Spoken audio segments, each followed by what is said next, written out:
இஸ்ரேலினுடைய அடுத்த குறி ஒருவேளை பாகிஸ்தானா இருக்கும் அப்படின்னு சொல்லி இஸ்ரேல் ஊடகமே சும்மா கோசிப்பை களமிறக்கி வருகிறார்கள்.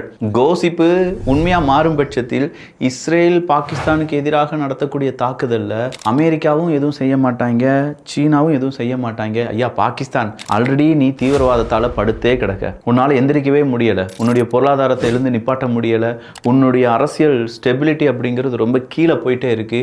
நீங்க இம்ரான்கான் அவர்களுடைய ஸ்டேட்மெண்ட்டை மட்டும் பாருங்க.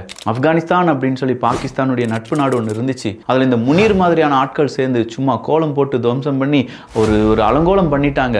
அதனால தான் ஆப்கானிஸ்தான் பாகிஸ்தான் நட்பு விரிசலானது. இப்போது பகைவர்களாக மாறி நிற்கிறோம், ஆப்கானிஸ்தியர்களை நாடு கடத்தினோம், இது எல்லாத்துக்கும் காரணம் இந்த முனீர் மாதிரியான தேச துரோகிகள் தான் அப்படின்னு சொல்ற ஒரு தகவலை இப்போ இம்ரான்கான் அவர்கள் ஜெயிலிருந்து கொடுத்திருக்காருங்க. ஆனால் இங்க இருக்கக்கூடிய பாகிஸ்தான் ஆதரவாளர்கள் அந்த உண்மையை ஒத்துக்கொள்ள மாட்டார்கள்.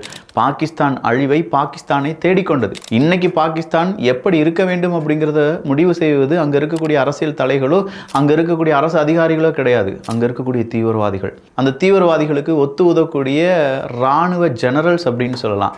இந்த மாதிரியான இராணுவ ஜெனரல்லாம் எந்த நாட்டுக்கும் வரக்கூடாது அப்படிங்கிறத மட்டும் ப்ரே பண்ணிக்கோங்க.